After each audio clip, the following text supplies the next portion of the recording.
Como abrir um CNPJ? É uma dúvida recorrente, muitas pessoas sonham em ter o próprio negócio. E nesse vídeo eu vou te ensinar, já abri centenas de empresas. Veja só, eu vou te passar um tutorial, um passo a passo. Não tem como, nesse vídeo, já te antecipo, é praticamente impossível te demonstrar no vídeo aqui, fica extremamente extenso, um passo a passo de todas as juntas comerciais e outra. Simular de fato, né, para passar por todas as etapas, a gente precisa ter um CNPJ em constituição de todos os estados. Hoje, aqui, eu sou de Minas, né, então a maior quantidade de empresas que eu já abri foi no estado de Minas, porém a gente já abriu empresa em Rondônia, Goiás, no estado de Goiás, estado de São Paulo, Rio de Janeiro, Santa Catarina, né, Espírito Santo, enfim, são vários lugares, eu não vou me recordar todos, porque quem faz esse processo é a minha equipe, né, de abertura de empresa. Então eu vou estar te explicando, eu estou com um tutorial aqui, um passo a passo, e durante esse vídeo você vai aprender. Então já se inscreve aqui no canal, tá? Deixa o like, comenta, tira dúvida, e claro, né, se você precisa de um especialista para abrir uma empresa, pessoal, exceto os MEI, tá? Os MEI é um procedimento muito mais simples, mas desde microempresa, optante pelo Simples Nacional, eu te aconselho fortemente ter assessoria contábil, porque o processo de abertura é burocrático e a formalização de um contrato social é algo que vai te proteger, entre outras questões que precisa ser feito. Eu já vi gente chegar, nossa, eu consegui abrir minha empresa, mas faltou fazer depois o quê? O alvará de funcionamento, faltou fazer o quê? O requerimento para solicitação do optante do Simples, aí a pessoa abriu a empresa, ela virou regime normal, lucro presumido ou real. E aí é chumbo depois, né? Porque se você é uma pequena empresa e você está no lucro real, por exemplo, sua carga tributária vai ser extremamente alta. Então, sem enrolação, vou esperar 3 segundos, 1, 2, 3, clica em se inscrever, tamo junto, compartilha, bora pro vídeo. Então, o CNPJ, inclusive, ele vai ter uma mudança já em 2026, que a Receita Federal vai exigir que o número, além de ter números, também tenha letras. O fato é que pela quantidade de constituições que já foram adquiridas ao longo de toda a jornada, desde a criação do cartão CNPJ, que foi o Banco do Brasil, o primeiro CNPJ, né? Se você olhar o número dele, é todo 00001, tracinho 01. Ou seja, foi o primeiro CNPJ aberto. Desde cá, os números já estão sendo praticamente chegando ao limite. O mesmo se aplica às placas de carro, né? A gente viu a transição deles mesclar algumas coisas, acrescentar um número ali a mais, porque chega um momento que a população vai crescendo tanto, vai adquirindo tanto, vai fazendo tantas coisas que precisa mudar. Então o CNPJ, a partir do ano que vem, vai mudar também, vai ter números e letras. Além disso, o CNPJ é uma forma da Receita Federal, estou falando do órgão fiscalizador de tributos. A Receita Federal ela tem um único objetivo em adquirir dinheiro, receita, para ela distribuir para a União, para o Estado e para o município. Mas, Igor, o Estado não tem o auditor fiscal do Estado? O município não tem o auditor fiscal do município? Sim, mas existem alguns tributos, por exemplo, vou pegar o tributo ICMS e ISS. O ICMS ele fica direto para o Estado, certo? E o ISS também fica direto para o município. Porém, o Simples Nacional arrecada uma única guia, que vai para a União, que vai para a Receita Federal, e ela tem que distribuir para o município e para o Estado. Esse é um exemplo. IPTU, entre outras coisas que pode acontecer. Então, sendo assim, a Receita Federal fiscaliza através de um cartão CNPJ, te obriga a entregar declarações fiscais, obriga você a ter SPED, obriga você a fazer DMED, obriga você uma seriedade de declarações que não é o foco do vídeo. Por isso que você precisa contratar uma contabilidade, porque a contabilidade, além de deixar você na conformidade legal, vai também transmitir declarações, apurar imposto, fazer principalmente a sua escrita contábil. Então, é extremamente importante contratar a contabilidade. Nossos contatos estão aqui na descrição. Precisar de um contador especialista no seu negócio, estou à disposição para te ajudar. E quando a gente vai para a abertura de empresa, o primeiro passo é a viabilidade do seu endereço e do seu nome empresarial. E aconselho fortemente, caso você pense grande, a registrar o seu nome, registrar num órgão que chama INPE. Para isso, marcas e patentes, a gente tem esse serviço interno também de marcas e patentes, caso você precise. Para que serve isso? É uma proteção, uma blindagem. Exemplo, eu quero criar um nome McDonald's. Eu vou conseguir? Não vou, porque o McDonald's já está registrado. E quando eu abrir um CNPJ, vamos supor que deu tudo certo, porque a junta comercial do estado pode ser que deixe acontecer caso não tenha aberto nenhum CNPJ com esse nome no estado, ele não vai no INPE para olhar se tem marca e patente. Ele vai olhar só no cadastro dele. E se no cadastro dele o nome McDonald's nunca existiu em Minas Gerais, por exemplo, ele ia deixar passar. Mas quando você constituísse o CNPJ, adivinha o que ia acontecer? Você seria fiscalizado no sentido de uma atuação jurídica. Você recebeu uma intimação falando, olha, te dou tantos dias para você sumir com esse nome. Então, vou te atuar judicialmente, porque você está plagiando o nosso nome. Então, marcas e patente é algo extremamente relevante. E o primeiro ativo da sua empresa é a sua marca. Apesar de não ter valor dinheiro, vamos supor, eu criei uma marca, chama Fiscodonto. Essa marca é minha, está registrada. Fiscodonto. Ela não vale nada, ela não tem uma estrutura, ela não tem funcionários, ela não tem nem sequer faturamento no momento porque ela está em processo de criação, essa marca. Nesse sentido, se alguém tentar registrar esse nome Fiscodonto, não tem como, porque eu já tenho CNPJ, eu já tenho registro em marca e patente, entre outras coisas. Então, extremamente relevante essa primeira etapa.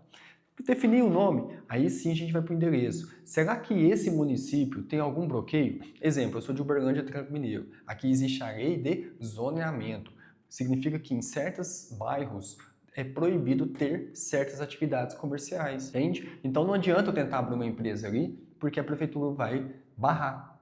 E como que a gente descobre isso? Através do estudo de viabilidade. Então, pessoal, abertura de empresa, exceto o MEI, é extremamente importante você ter um profissional te ajudando. Digamos que então, nessa primeira etapa a viabilidade foi aprovada, vamos para a segunda etapa, que é descobrir características jurídicas, porte. Então eu vou falar de porte e característica jurídica, que na verdade não é característica, a gente chama de natureza. Porte, a gente tem MEI, né? Vamos começar pelo MEI, porte e MEI. Depois a gente tem o ME, que é microempresa. Depois a gente vai ter EPP, empresa de pequeno porte. Depois a gente vai ter demais, porte demais.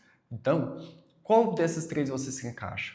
E para isso o governo criou um número de faturamento para determinar qual você se encaixa. Que para banco pode ser uma coisa, mas para a Receita Federal é outra. Tá? Porque eu já vi estudos lá do Banco Central, do BMG, entre outros bancos, que falam que empresa de microempresa, microempresário, empresa pequena, empresa de pequeno porte, são números diferentes, mas para a Receita Federal são esses. Atualmente, MEI é R$ 81 mil. A gente tem microempresa que vai até R$ 360 mil de faturamento no ano, tá? Tudo é no ano, não é mensal não.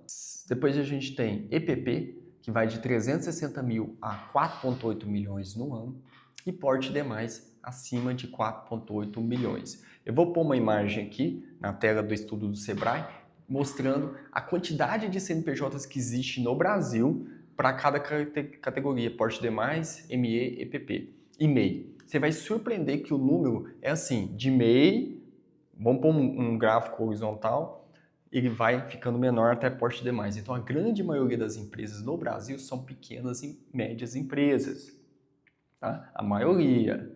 Então, é uma pequena parcela que tem porte demais. Por isso que temos que valorizar as pequenas empresas, que geram muito emprego para o Brasil, que gera oportunidade, que gera impostos para a sociedade, que contribui. Então, valorize você, se você conhece amigos, familiares que têm pequenos negócios, valorize essa pessoa, porque é muito difícil para um pequeno empreendedor e com certeza você conhece um. Então dê preferência de comprar para ele, dê preferência de contratar ele para cortar seu cabelo, para comprar. Se ele é contador igual eu, dê preferência para contratar o serviço dele, porque é assim que vai estar ajudando o pequeno empreendedor.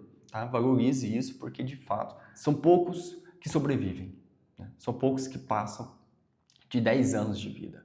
Eu já estou indo para o meu 8º ano de network contabilidade e graças a Deus eu tenho certeza que eu vou passar dessa estatística do Sebrae, que eu vou sobreviver acima de 10 anos. Falamos agora, vamos falar da natureza jurídica. Natureza jurídica é EI, que significa empresário individual, ou seja, você é sozinho, você não tem sócios. Temos a LTDA, Sociedade Limitada, que tem que ter mais de um sócio. Temos a SLU, que é uma sociedade limitada unipessoal, que antigamente era chamada de ILEG, que foi substituída por SLU. E temos o MEI, que é o caso de uma característica CPF que constituir um CNPJ. Tá? E por que é chamado de natureza jurídica? Porque juridicamente, cada natureza dessa tem uma blindagem patrimonial. Então, de preferência, seja uma sociedade limitada com mais de um sócio ou uma SLU.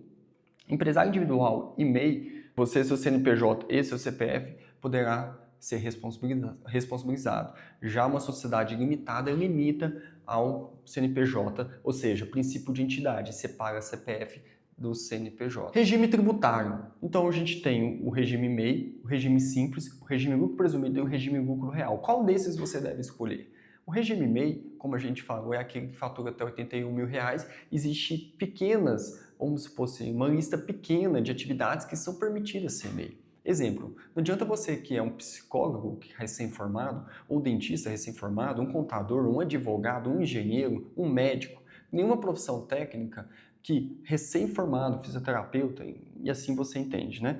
Recém-formado, você não ganha R$81 mil ainda. Vamos supor que você nem tem nenhuma renda, R$0, mas você quer constituir um CNPJ porque o primeiro emprego que você vai trabalhar, vamos pegar arquitetura, o primeiro escritório que você vai trabalhar de arquitetura quer contratar você como PJ e te ofereceu pagar 5 mil por mês. Exemplo, esses 5 mil por mês é menor do que 81 mil no ano, porque vai dar 60 mil no ano, certo? Você poderia ser MEI pelo faturamento, mas por causa da atividade econômica, você não pode ser MEI. Então, além disso, a gente tem, pensar no regime tributário, a atividade econômica. Dependendo da atividade econômica que você vai ter, não compensa ser MEI. Não compensa porque não pode. Dependendo também da situação, você nem pode ser simples nacional, porque não compensa ser simples nacional, mesmo que o faturamento seja baixo. Eu já ouvi gente falar assim, Igor, então para eu sair do simples eu tenho que faturar mais de 4,8 milhões ao ano? Não precisa. Por que não precisa? Tem casos que você é simples nacional e você vai começar numa alíquota de 15,5% no faturamento até 15 mil reais. Nesse cenário, não vai compensar você ficar no simples, é melhor ir para o lucro presumido. Tá? Você vai ter uma alíquota federal de 11,33% e dependendo do município você vai pagar 2% de ISS, totalizando em 13,33%, que é menor do que 15,5%, beleza? Então, existem cenários tributários que, independente do faturamento, não compensa ser simples, muito menos ser MEI, compensa ser presumido. Aí o lucro real, Igor? O lucro real, de via de regra, quanto menor o seu lucro, melhor é a opção pelo lucro real, via de regra. Mas nem sempre também ele vai ser mais interessante, porque a gente está falando de tributos sobre consumo, está falando de PIS, COFINS, ICMS, PI, ISS, e contribuição patrimonial sobre folha. Então temos que analisar um cenário, fazer planejamento, estudo, diagnóstico tributário para identificar qual a menor carga tributária que você irá pagar. Por isso que é importante ter um especialista tributário, um braço direito ao seu lado. E nossa contabilidade, a Network Consultoria e Contabilidade, defende muito essa tese de tirar dinheiro do caixa do governo e pôr no seu bolso. Ou seja, ter elisão fiscal. Elisão fiscal nada mais é aproveitar as brechas legais e tratar tudo dentro da lei, tudo certo, para evitar multas e fiscalizações, até mesmo prisão por sonegação fiscal e fazer com que você seja competitivo no mercado, tendo a menor carga tributária possível. Beleza, então a gente já falou de bastante coisa, né? A gente falou de regime tributário, natureza jurídica, falamos de porte, falamos de atividade econômica, que é as atividades que você vai escolher executar, que está no seu cartão CNPJ, escolheu tudo, aí sim vamos registrar na junta comercial do seu estado. Registrando na junta comercial do seu estado, processo deferido, CNPJ é constituído no mesmo dia do deferimento. Sai a emissão do cartão CNPJ, quais são os próximos passos? Depois você tem que abrir a conta bancária, depois disso você vai ter que registrar no município o seu alvará de funcionamento, licenças ambientais, se o seu negócio tiver que ter licença com relação à Anvisa, se tem que ter licença com relação ao alvará sanitário. Então, cada atividade, quando você determina a atividade, vai depender se vai ter ou não. Além disso, tem os conselhos regionais de profissões técnicas, né? Então, o contador tem o CRC, o médico tem lá o CRM, o engenheiro tem o CREA, né? E assim por diante. O dentista o CRO. Então, todos esses órgãos vão pegar um pedaço. Então, no Brasil, a gente tem uma quantidade enorme de tributos. Falando de prazo, pode variar muito, tá? Tem casos que CNPJ são constituídos em um dia. Tem casos que levam 10 dias, tem casos que levam 30 dias, depende da complexidade, depende do contrato social, depende de várias coisas, atividades econômicas, se é uma indústria, se é um prestador de serviço simples, depende de várias situações, tá? Outro ponto extremamente relevante para a gente já concluir esse vídeo, né?